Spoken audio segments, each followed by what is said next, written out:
Irmãos, vamos à nossa exposição. Hoje é o capítulo 22 de Jó. Estamos aí, quase a metade. Jó, capítulo 22, e eu vou ler apenas os versículos 5 e 6. Nós vamos, como estamos fazendo, caminhar por todo o capítulo de Jó. Mas, inicialmente, eu vou ler o versículo 5 e 6. Apenas acompanhe comigo a leitura da palavra do Senhor. Diz assim o nosso Senhor: porventura, não é grande a tua malícia, e sem termo as tuas iniquidades? Porque sem causa tomaste penhores a teu irmão, e aos seminus despojaste das tuas roupas. Feche seus olhos, vamos orar. Santo Deus, é a tua palavra. Que nós possamos entender a tua palavra. Entender o contexto daquilo que o Senhor nos fala através da tua palavra. Que possamos buscar a verdade na tua palavra. E que, sobretudo, Senhor, o Senhor transforme o nosso coração e a nossa mente pela aplicação da tua palavra, pelo teu Santo Espírito. Faz isso conosco, Senhor, porque senão terá sido em vão termos vindo aqui, orado, cantado, mas isso não pode, Senhor, de maneira alguma ser da boca para fora. Nós precisamos que o Senhor nos dê ouvidos para ouvir e um coração para crer na tua palavra. E que o Senhor nos direcione em todas as coisas. E que o Senhor seja bendito e exaltado no nosso meio. Ó Deus, nós precisamos ouvir a tua palavra. Nós precisamos ouvir a tua orientação. Nós precisamos ser confrontados pela verdade do Senhor e naquilo que nós devemos corrigir, que possamos corrigir para que o teu santo nome seja engrandecido e glorificado. E também, Senhor, para que nós encontremos descanso no Senhor em todas as coisas, enquanto estamos aqui, sendo chamados pelo Senhor, caminhando na tua presença e fazendo aquilo que te agrada, Pai. Fala conosco, Senhor, fala ao teu povo, que possamos verdadeiramente ser transformados e que isso seja feito somente para a glória do teu santo nome, Senhor. Quanto a mim, ó Pai, mais uma vez, esconde-me atrás da tua cruz e usa-me, Senhor, como instrumento teu, apesar de mim, para que a tua igreja seja edificada e o teu nome seja engrandecido. É a nossa oração, em nome do Pai, do Filho, do Espírito Santo, e o povo de Deus diz amém. Amém. Irmãos, a igreja, ela é o corpo de Cristo. Ela, muitas vezes, é ilustrada, há uma ilustração sobre a igreja como se fosse um organismo vivo. Assim é a igreja, um organismo, um corpo. E esse corpo é a unidade na diversidade. A igreja, irmãos, ela é vida comum. A igreja não pode, de maneira nenhuma, estar presente no domingo à noite, ou no domingo pela manhã, ou no sábado pela manhã, ou na quarta-feira à tarde, ou nos pequenos grupos dos lares. É isso também? É isso também. Mas a igreja, o corpo de Cristo, vai muito além disso. É vida comum. É ajudar, mesmo quando nós precisamos de ajuda. É consolar, mesmo quando nós precisamos ser consolados. É ser paciente quando você está sem nenhuma paciência. É assim. Esse é o chamado. Não olhar para nós, mas olhar para os outros e fazer aquilo que Deus nos chama a fazer. Ele faz, sendo amigo de Jó, temente a Deus, ele é igreja, ele é irmão de Jó. E o que ele faz aqui, em outros momentos, e a gente também vê os amigos de Jó fazendo? Ele julga miseravelmente Jó. Ele se julga superior, ele se julga mais crente, ele julga que Jó está passando exatamente por aquilo que ele deve passar. É o que ele faz. Deus nos chama, irmãos, a servir. E o nosso serviço não é só para tarefas institucionais ou estruturais, enquanto nós estamos reunidos como igreja nas reuniões fixas. É isso também. Nós temos professores, diáconos, presbíteros, professoras. Temos vários tipos de atuação. Mas o servir vai além disso. E eu estou para dizer que o serviço é muito mais para fora quando nós estamos além daqui do que aqui dentro. Irmãos, a tarefa do pastor, ainda que eu não seja pastor integral, e a gente pareça igreja, mas nós ainda não somos igreja, nós somos congregação, que não tem um pastor dedicado em horário integral. A parte mais fácil do meu trabalho é preparar estudo e sermão. É a parte mais fácil, para dentro dos muros. Mas o nosso trabalho, ele é muito mais servir para fora, quando não tem holofote. Sabe por quê, irmãos? É muito fácil servir para preparar uma aula, uma liturgia, uma abertura de escola bíblica, ou um sermão, que eu me dedico dentro do meu quarto, na minha mesa de trabalho, e chego aqui e apresento um sermão para eu ser, às vezes, pela misericórdia de Deus, exaltado. Pastor, que excelente sermão. E eu fico todo inflado. Esse trabalho é muito fácil, irmãos. Por quê? Alimenta o meu orgulho. Alimenta a minha altivez. E eu fico me achando bom demais, sem ser absolutamente nada. Quantas vezes nós queremos servir só porque queremos parecer bons? Só porque a gente quer que as pessoas entendam o quanto nós podemos ser úteis, mas na verdade nós estamos servindo somente ao nosso próprio ego. Sem holofote, sem aparecer, sem ninguém ficar sabendo. Aí é serviço, irmãos. Aí é serviço. Aí é aquilo ainda que Cristo falou. Parabéns! Aí sim você vai receber o seu galardão, não tem ninguém te vendo. Se você quer receber aplauso, e recebe, o que é pior de tudo, a gente querer receber o aplauso é ruim. Mas pior do que querer receber o aplauso é querer receber o aplauso e recebê-lo. Você recebeu a sua parte. Fique satisfeita com ela. Irmãos, a igreja é chamada a servir a quem não quer servir.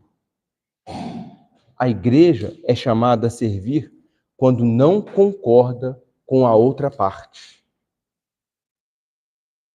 A igreja é chamada a servir sem distinção de cor, classe social, em absoluto.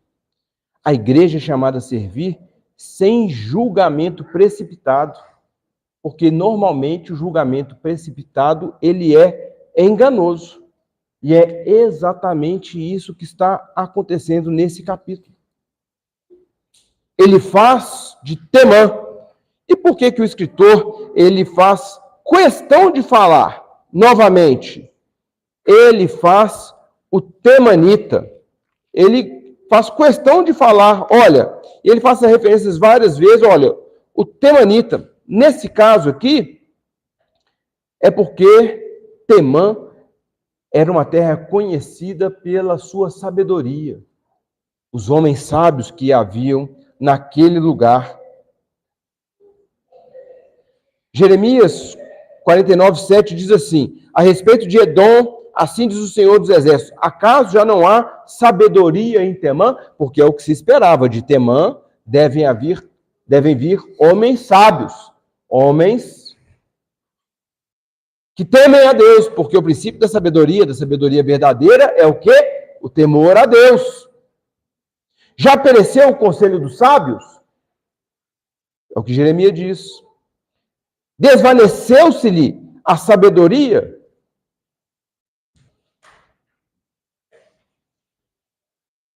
Quando ele está fazendo o que ele faz aqui, será que é a postura e comportamento esperado daquele que tem verdadeira sabedoria, irmãos?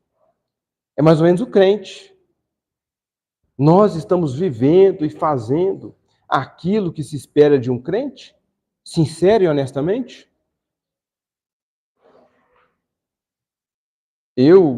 Nos meus estudos dessa semana, eu me deparei com uma exposição de Calvino que eu fiquei muito temeroso. Ele diz assim, nós não temos a percepção de nem a 100ª parte dos nossos pecados.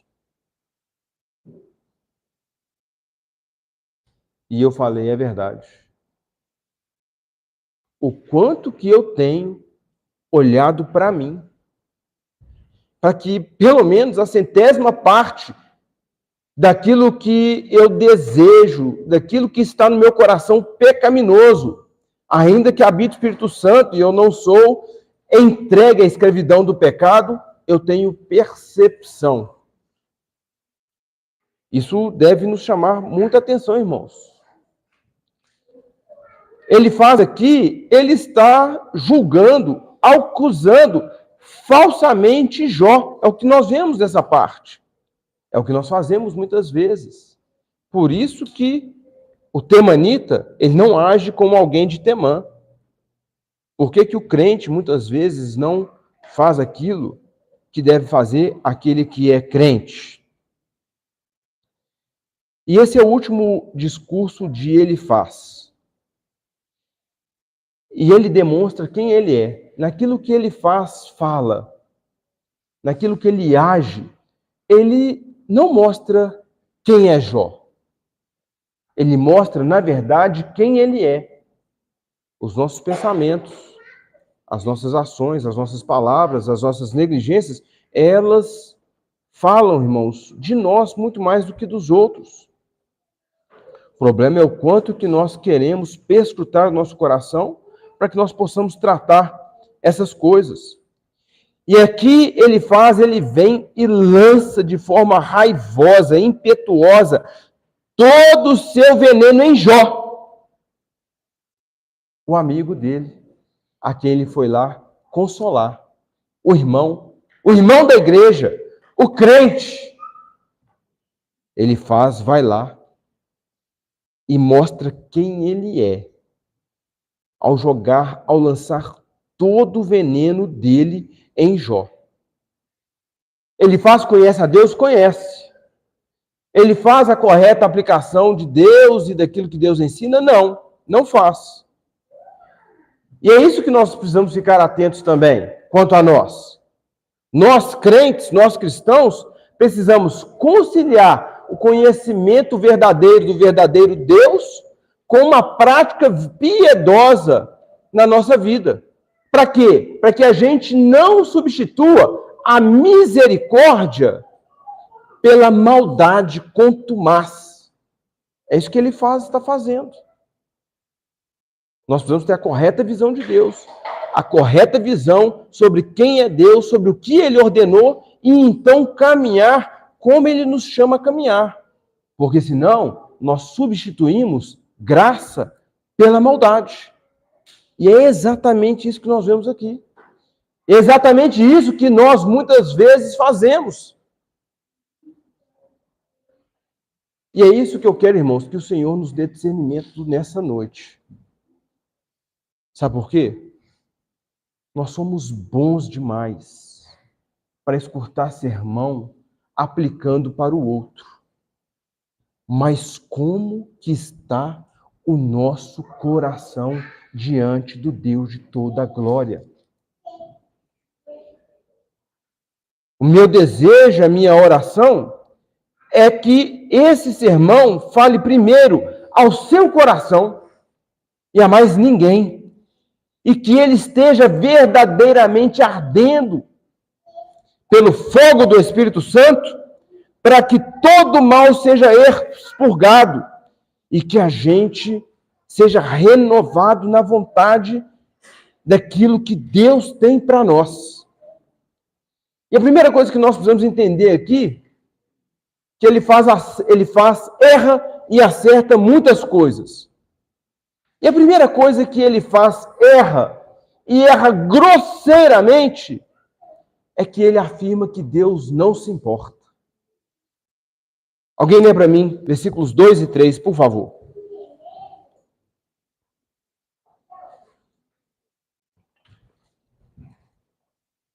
Então respondeu Elifaz de maneira: porventura será o homem de algum momento a Deus?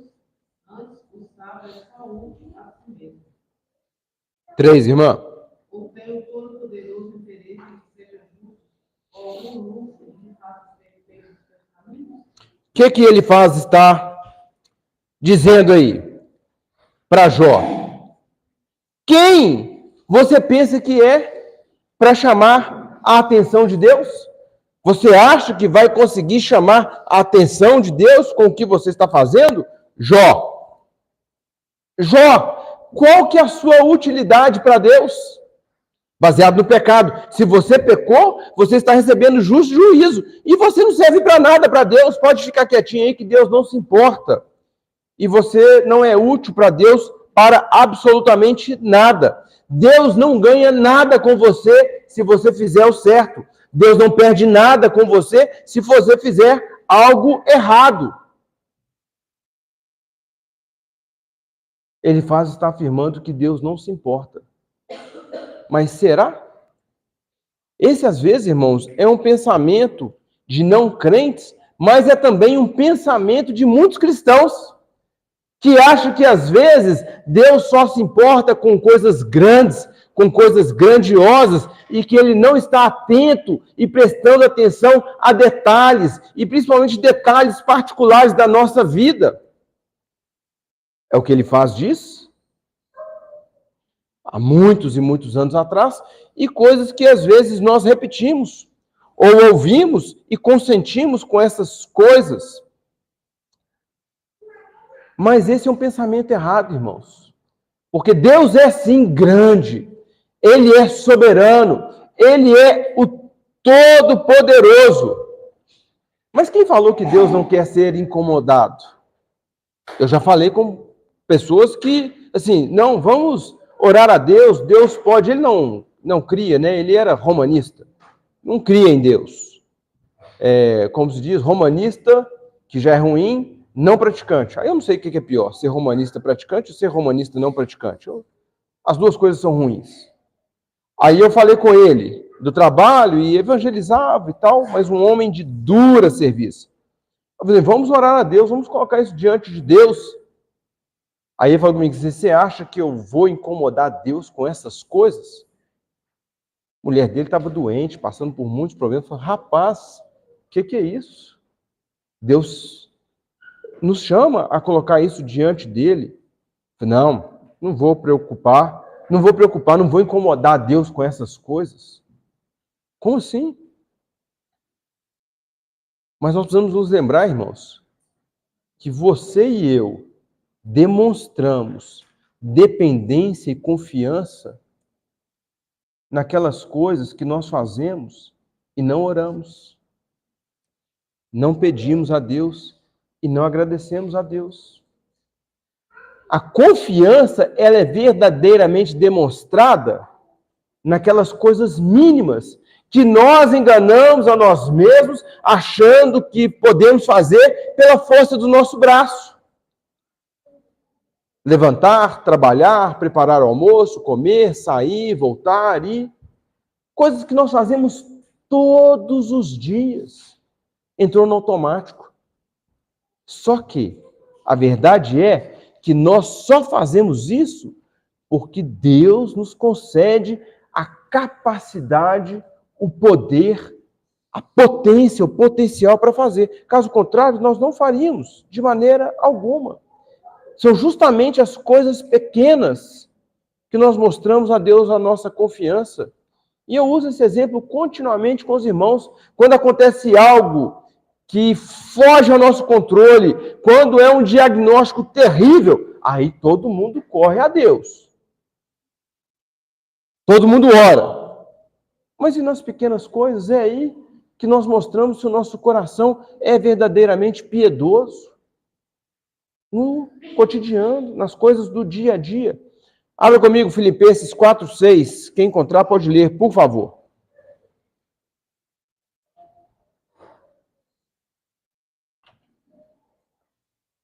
Não andeis ansiosos de coisa alguma.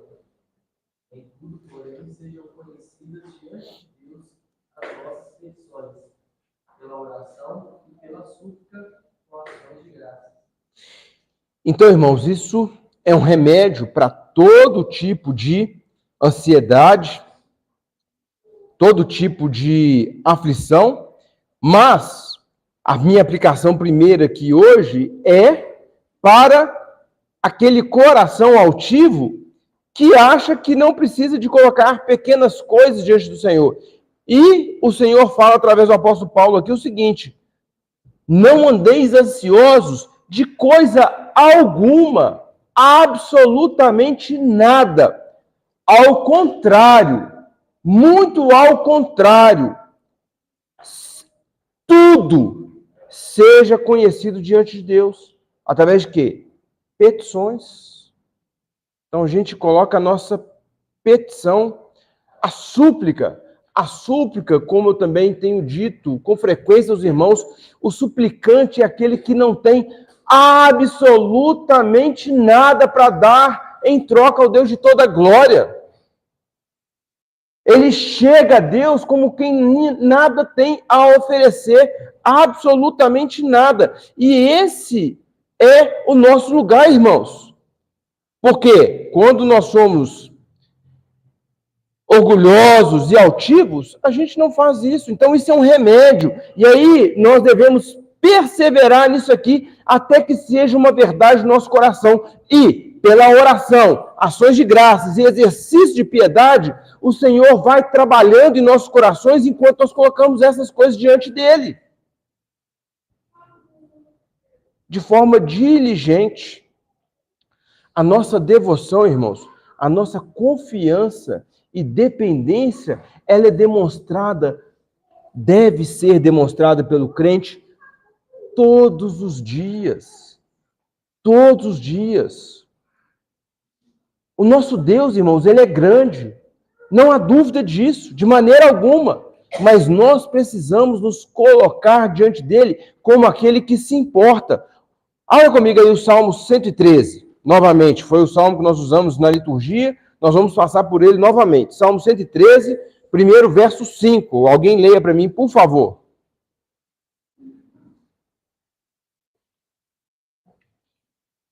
Quem há semelhante ao Senhor nosso Deus, cujo trono está nas alturas? Quem há? Quem é igual ao nosso Deus?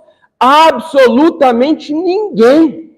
Ninguém. Mas a nossa mente, irmãos, tacanha, ela nos faz pensar que nós devemos fugir de Deus ou chegar a Deus para oferecer alguma coisa para Ele, para agradar o Deus de toda a glória, ou apaziguar a ira dele por algo que nós fizemos. É a mesma mente dos romanistas. É a mesma mente, a gente estava conversando hoje aí sobre os macumbeiros, sobre os trabalhos. Eles pensam que para chegar diante de Deus, e a maioria dos deuses é assim, você não pode se chegar diante de Deus, por quê? Na grandeza de Deus. Se você se apresentar diante de Deus, ele te esturrica no primeiro segundo. Então você tem que chegar com oferendas. O presente chega primeiro, para depois você chegar. Isso é coisa de paganismo, irmãos. Não há absolutamente nada que eu e você podemos fazer para que o Senhor nos ame mais. Nada! Como que você quer que Deus demonstre mais o amor a você? Ele já entregou o Filho? Você quer mais? Ele entregou o Filho quando você era inimigo, descrente, blasfemador, idólatra. O que você quer mais? Então, o Deus é altíssimo, mas a gente não precisa dessas coisas. E o Salmo responde. Olha o versículo 6. Alguém lê para mim, por favor. Se inclina para ver o que se passa no céu e sobre a terra. Ele é altíssimo, mas ele se inclina. Ele se aproxima de nós. Então, Deus é grande, Ele é o Todo-Poderoso, mas Ele também é pura bondade e misericórdia para conosco, apesar de nós. E isso fica muito claro. Vamos ler isso, o restante do Salmo, do 7 ao 9. Alguém leia para mim, por favor. Ele é o pó desvalidado e não touro ou necessitado, para sentar ao lado dos príncipes, sim, com os príncipes do seu povo. Faz que a mulher esteja viva em família e seja alegre, mãe de filhos. Aleluia. Aleluia! Deus se importa. Ele está totalmente errado. Ele está errado. Deus se importa, sim. Aí, primeiro ele fala que ele não se importa e depois já começa a falar que Jó tem pecados e ele começa a citar pecados específicos. Alguém leia para mim só o versículo 5, por favor. Quem há semelhante ao Senhor nosso Deus, cujo trono está nas alturas. Não, é 22:5, irmã. Jó 22:5.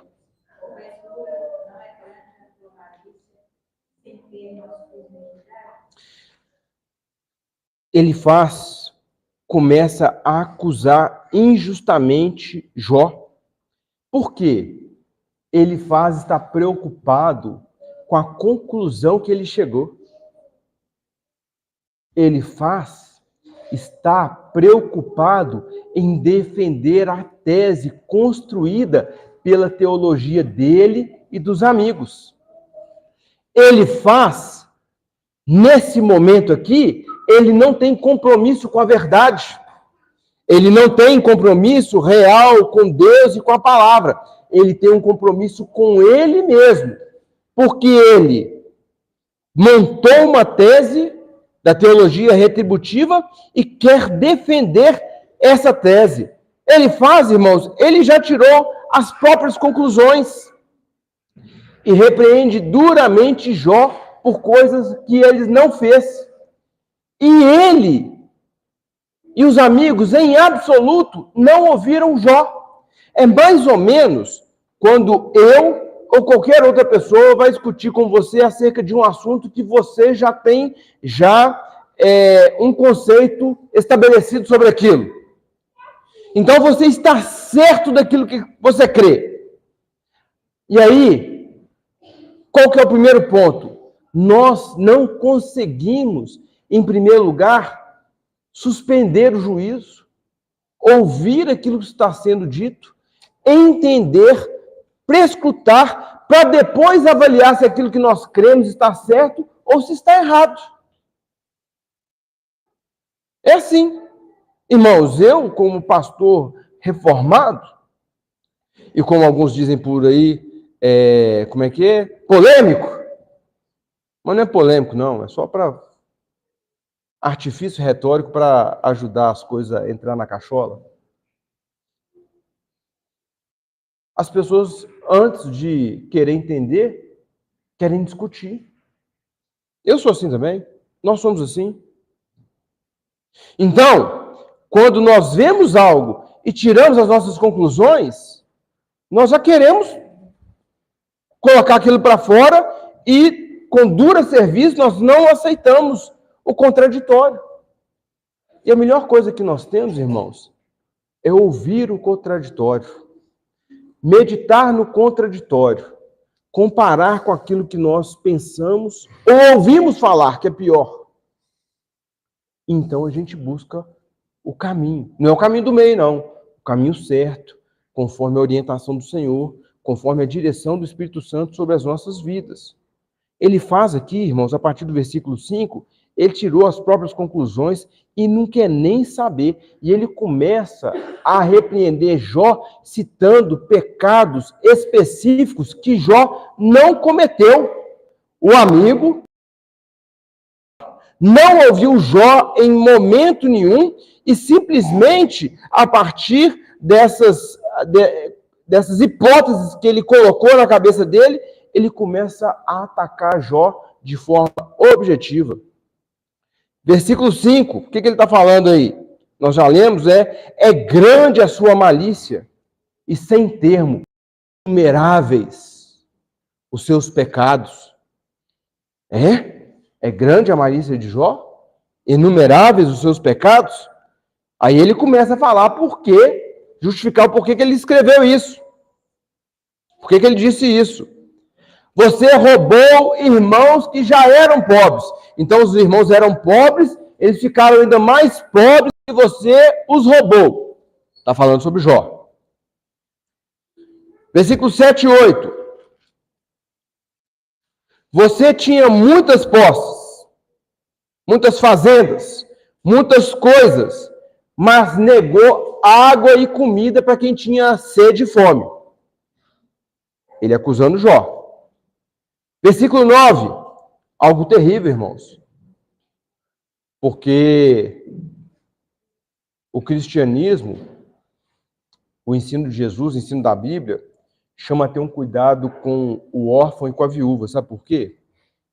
Porque a gente fazer favor ou ajudar alguém que pode nos retribuir é muito fácil, né? Provérbios fala isso. Sirva jantar para quem não pode te servir o mesmo jantar. Mas a gente faz o contrário. A gente dá presente a quem pode nos dar presente.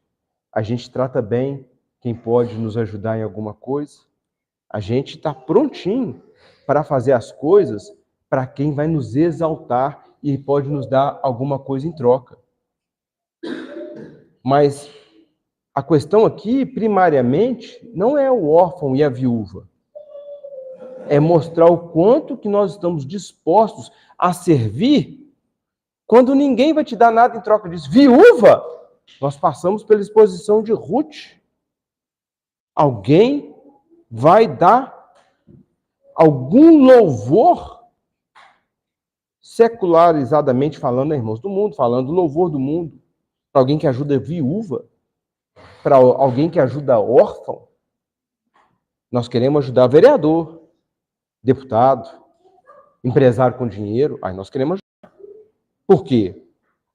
Há uma probabilidade de ganhar alguma coisa, mas Jó, que estava se dizendo um homem crente, piedoso, o que ele faz? Diz, para arrebentar com ele, você maltratou órfãs e viúvas, versículo 9.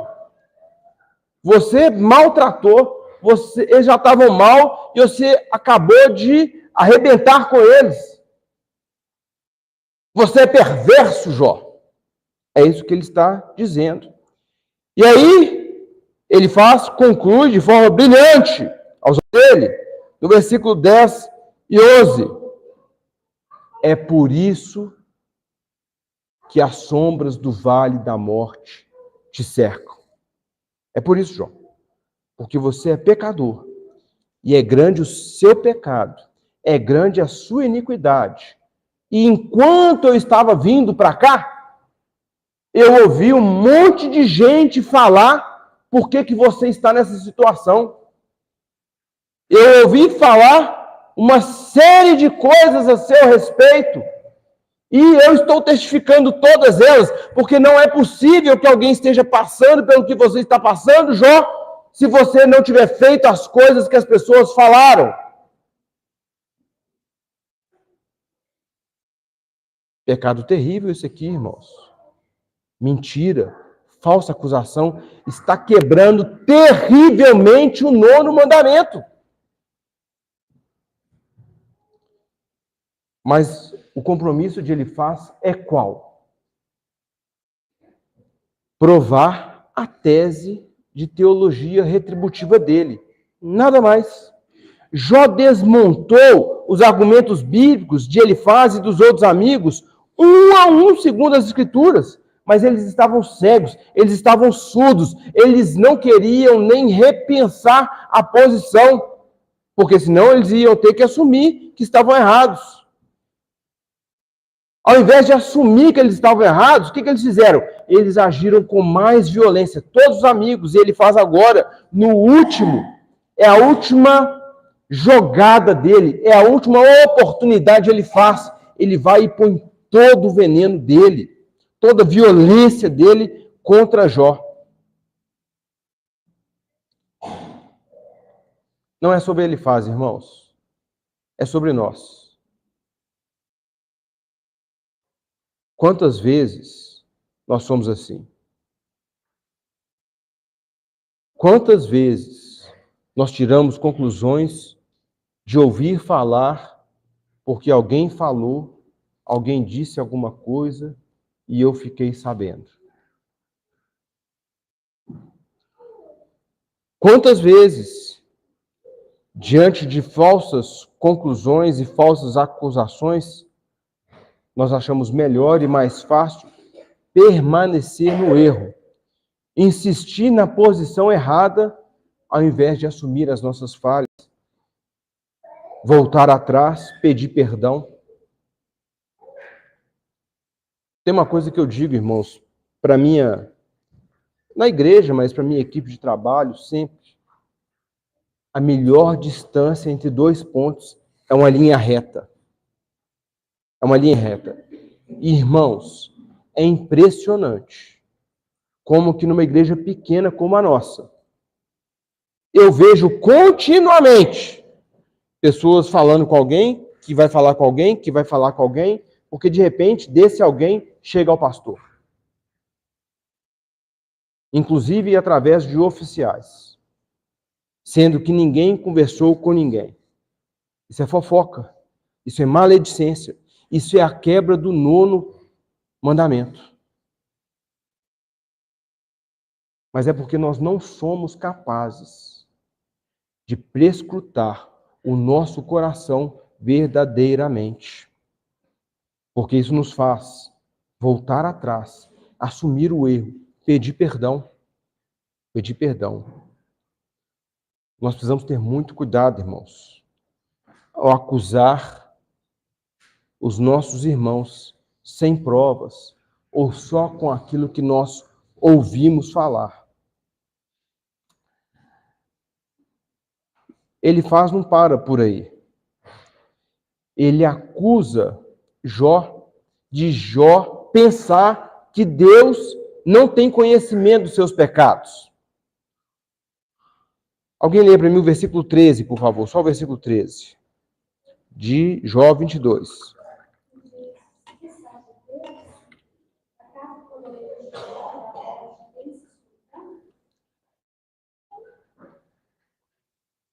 Está acusando Jó. E dizes, Jó, você está falando, Deus sabe de alguma coisa?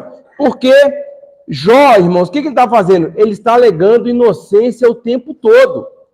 E Jó alegando inocência, orando, clamando e falando assim, eu sou inocente, não há pecado que justifique isso pelo qual eu estou passando.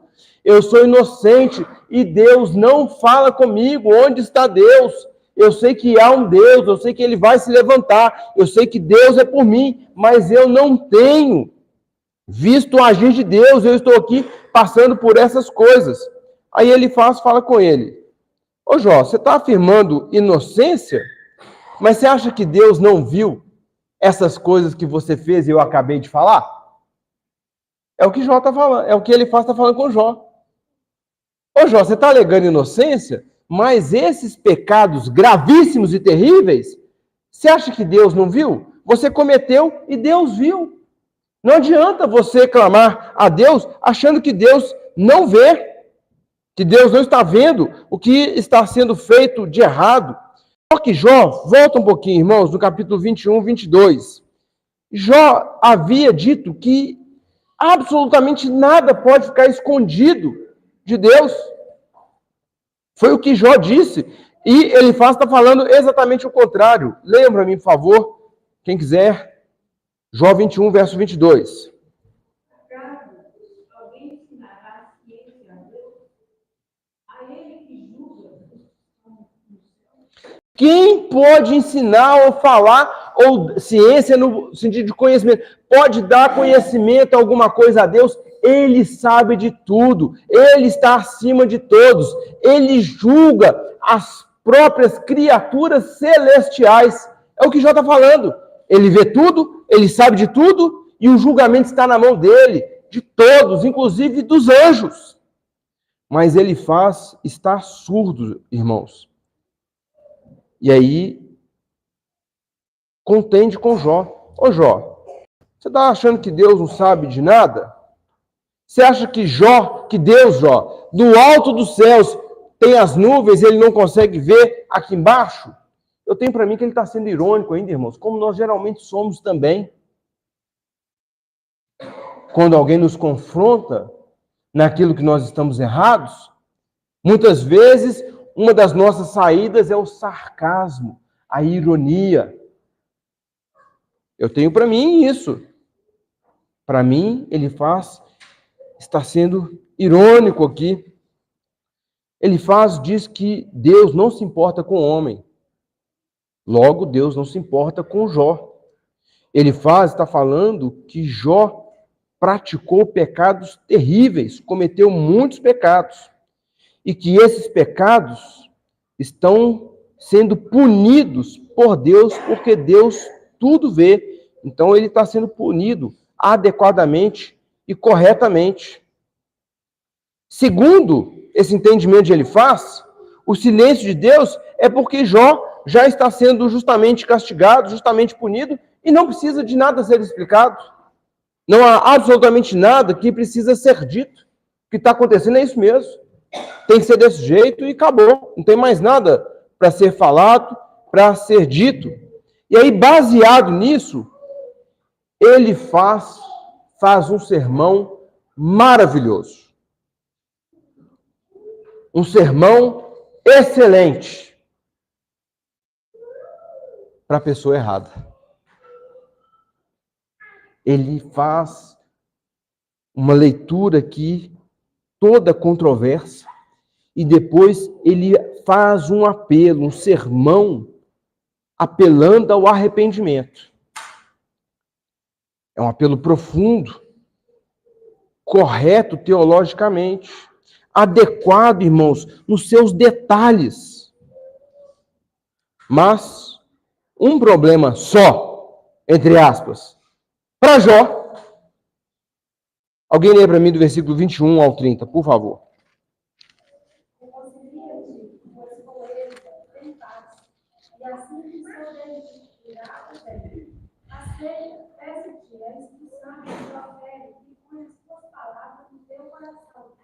Se te converteres ao Todo-Poderoso, serás estabelecido. Se afastares a injustiça da tua vida e deitares ao pó teu ouro, e o ouro do ofício em pedras de Deus, então o Todo-Poderoso será o teu ouro e a tua prata escolhida. Dedicar-te-ás, pois, o Todo-Poderoso, levantarás a força para Deus. Orarás a ele e ele te ouvirá. Pagarás os teus votos. Se projetas alguma coisa, ele te sairá bem, e a luz brilhará em teus caminhos. Se estes cessam, então irás para cima, e Deus salvará o humilde, e livrará até ao que não é inocente. Sim, será libertado, graças à pureza de tuas vidas. Irmãos, a palavra de Deus é a verdade. E o que ele faz, está dizendo, é exatamente o que Deus faz em vários momentos da Escritura para chamar o pecador ao arrependimento. Mas uma verdade de Deus, ela não pode ser aplicada universalmente por ser verdade.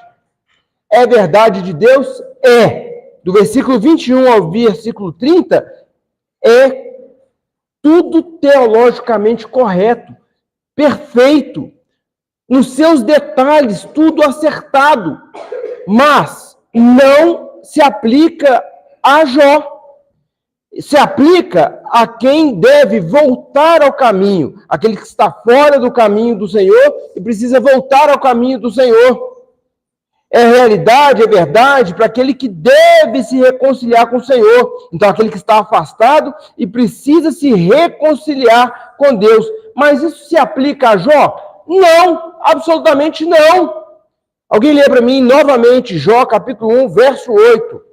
Texto que nós já voltamos nele várias vezes. Jó, capítulo 1, verso 8. Perguntou ainda o Senhor a Satanás: Pedaço meu servo Jó, ninguém há de semelhante a ele, ninguém considera, somente a Deus e Jó é crente, irmãos. Como que nós dizemos, Jó, se converta? Jó, você está passando por esse problema, mas é porque você se afastou dos caminhos do Senhor. Como? Era um homem que cumpria os seus deveres sacerdotais, era um homem que adorava a Deus, era um homem que atendia à lei, quando ele pensava assim, puxa vida, meus filhos estavam reunidos ontem e fizeram uma festa, eu vou sacrificar ao Senhor, porque pode ser que eles tenham pecado. É esse homem que recebeu o testemunho do Deus de toda a glória, que ele era um homem reto, íntegro, temente a Deus e que se desviava do mal. Esse homem, ele precisa se converter? Esse homem precisa se voltar aos caminhos do Senhor? Então ele faz um sermão belíssimo, só que ele desperdiçou. Porque tudo que ele falou está certo, mas não se aplica a Jó. Quantas vezes nós agimos assim? Conselho certo para a pessoa errada. A instrução adequada no momento inadequado. Quantas vezes, irmãos? Eu não sei, você sabe. Eu dependo do Espírito Santo para ele trazer a memória, trazer do coração de vocês esse tipo de coisa. Para que haja arrependimento sincero e conserto diante do Senhor. Eu sei do meu coração. Quantas vezes eu fiz essas coisas? Quantas vezes eu agi assim? Jó, irmãos, ele já era crente. Ele já andava com o Senhor. Ele era distinto onde ele estava. Então ele comete um erro grosseiro e impiedoso. Nós que somos do Senhor, nós não devemos ter como característica marcada a impiedade, mas a piedade, o amor, a misericórdia. O tratar o erro com quem errou diretamente, o conversar, o orientar, o orar, o caminhar a segunda milha. É algo grave que não está conforme as Escrituras? Levam a testemunha. Não se arrependeu? Denúncia. Escrita, nome, data. Fora isso é fofoca. É assim que nós trabalhamos. Fora isso é fofoca. Então, nós precisamos acertar as coisas para que a gente não haja assim. Nós precisamos, irmãos, tomar cuidado com o erro de Elifaz para não agir na impiedade. Antes, ter misericórdia. E um dos primeiros sinais de misericórdia que Elifaz não teve, ouvir. Ouvir. Mas esquece se você está esperando não ter problema, você ter tempo sobrando para fazer aquilo que Deus te chama a fazer. Esquece. Irmãos, se a gente fosse olhar isso mesmo, metade de nós não estaria nem aqui agora, porque todos nós temos muitas coisas a fazer. Eu tenho 101 desculpas para, por exemplo, não estar pregando aqui agora.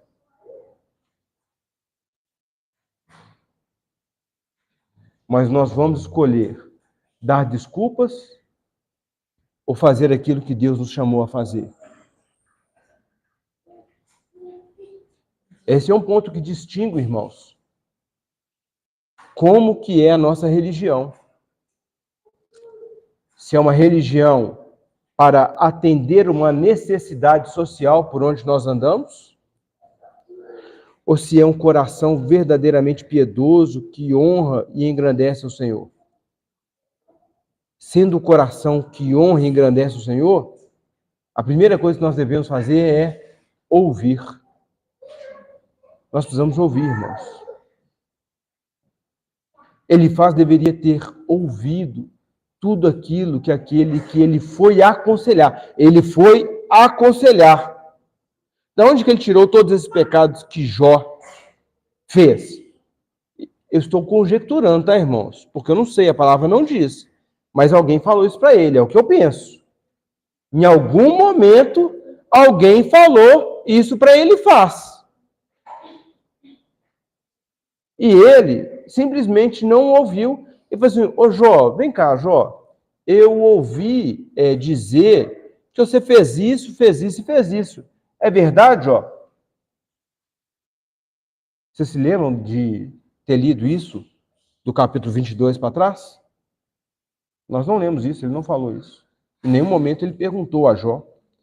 E ele foi lá para isso. Ele foi lá para consolar. Como consolar alguém se a gente não ouve? Então nós devemos ouvir. Apesar dos nossos problemas, apesar das nossas dificuldades, irmãos, nós somos chamados a trabalhar para Deus enquanto Deus trabalha em nós. É assim. Deus trabalha através de nós enquanto trabalha em nós. Não espere estar pronto. Você nunca estará pronto. Nunca, nunca. Você vai para o caixão sem estar pronto. Você precisa ter essa convicção. E aí, para nós, irmãos, escutar, ouvir tudo que a pessoa tem para falar, depois perguntar, olha, não entendi, é isso mesmo, não é isso, como é que foi aquilo outro? Aí a gente aconselha, aí a gente pode dar ajuda, aí a gente pode orientar, aí a gente pode exortar adequadamente. Caminhando para o final, irmãos, nós não devemos ser tentados a agir como o Espírito Santo. O que nós não sabemos, nós não devemos afirmar. Simples assim. O que a gente não sabe, a gente não deve afirmar. Naquilo que nós sabemos, nós devemos tentar ajudar. Lembrando que a nossa atuação é levar a palavra, a confrontação até os ouvidos. Nenhum de nós tem o poder de passar dos ouvidos, chegar ao coração e transformar a mente. Nenhum de nós. Isso não é para te fazer impaciente. É o contrário. É para te fazer ainda mais paciente e confiante na ação do Senhor. Você vai fazer a sua parte. E se Deus quiser, Ele vai tratar o coração e a mente daquele com quem você está aconselhando, você está caminhando junto. O Espírito Santo, irmãos, ele pode até usar as nossas palavras, mas só ele vai na mente e no coração. Eu posso cansar de falar aqui, irmãos, domingo é o dia do Senhor, se alegre nesse dia, não troque o culto por qualquer coisa, não deixe de vir na escola bíblica. Eu vou perder a voz de tanto falar. Se o Espírito Santo não convencer, não adianta. Não adianta. Irmãos, não façam isso, não façam aquilo, segundo Deus orientou. Não fica de bico com o irmão em nome de Jesus. Aí fica um monte de gente de bico um com o outro. Eu não posso ir além dessa orientação. É impossível para mim. É impossível para mim. Nós precisamos falar e orar. E se for da vontade do Senhor, Ele vai fazer. Então, não fica mais bravo, nervoso, chateado, não. Faz aquilo que o Senhor colocou na sua mão para você fazer. Mas em todas as coisas, irmãos, não seja um amigo, um irmão, um conselheiro frio e insensível. É o que ele faz estar sendo. Você foi chamado a refletir o amor de Deus. Você foi chamada a refletir a bondade, a misericórdia. Põe o seu coração na balança aí. Põe o seu coração na balança. O que está faltando e o que o Espírito Santo traz à sua memória de que você precisa mudar a sua conduta e a sua vida? Terrível coisa, irmãos, é você sair daqui igual você entrou. E essa palavra, embora pareça dura, mas não é, porque ela vem de Deus e transforma para a glória dele, nos faz andar aqui mais parecido com ele. Terrível coisa é você sair daqui achando que essa palavra foi para os outros e não tem absolutamente nada com você. Terrível coisa, irmãos. Nós somos chamados para refletir o amor de Deus. A ira e o juízo, irmãos, já tem gente demais para refletir. Vocês estão me entendendo? Eu não estou aqui justificando o erro de maneira nenhuma. E vocês sabem que eu não passo a mão em pecado. De maneira nenhuma. Mas para nós, irmãos, é muito mais fácil refletir a face da justiça que a face do amor e a face da misericórdia do Senhor através do serviço. Sim ou não?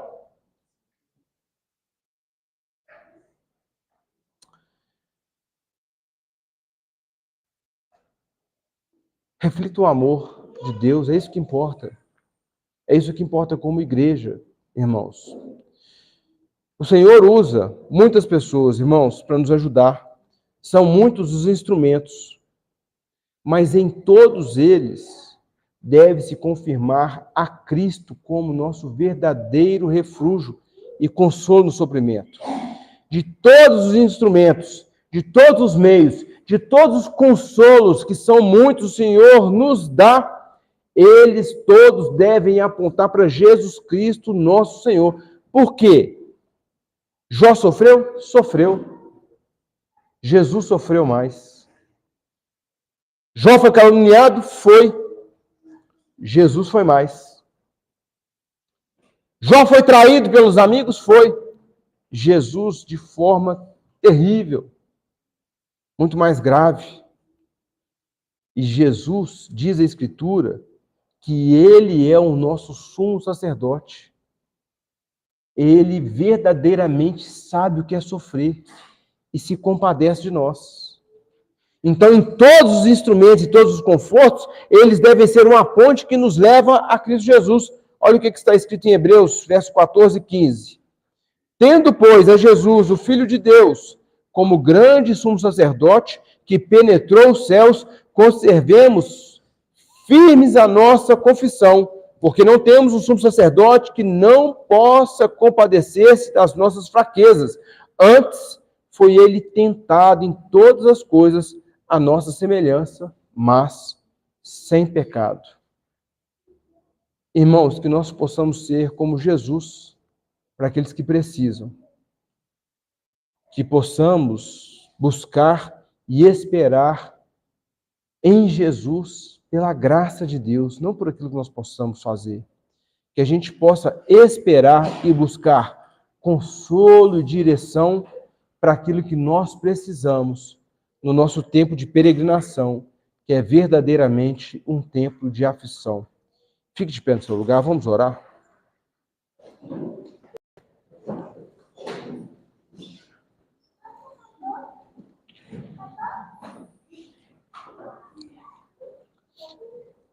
Santo Deus, nós somos chamados pelo Senhor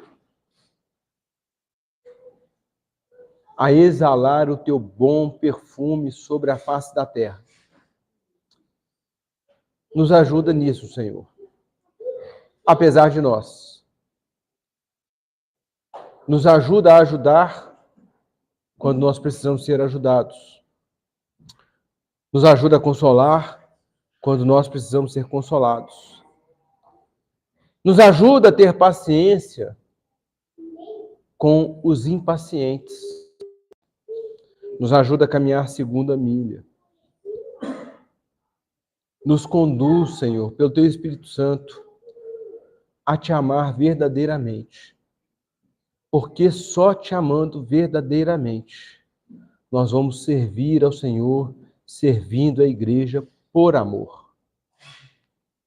Louvado seja o Teu nome, Senhor, porque o Senhor nos dá discernimento que o Senhor já nos amou no grau máximo.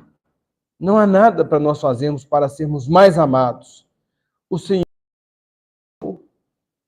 profundamente e maravilhosamente. Cabe a nós agora refletir esse amor, essa bondade, essa misericórdia, Senhor.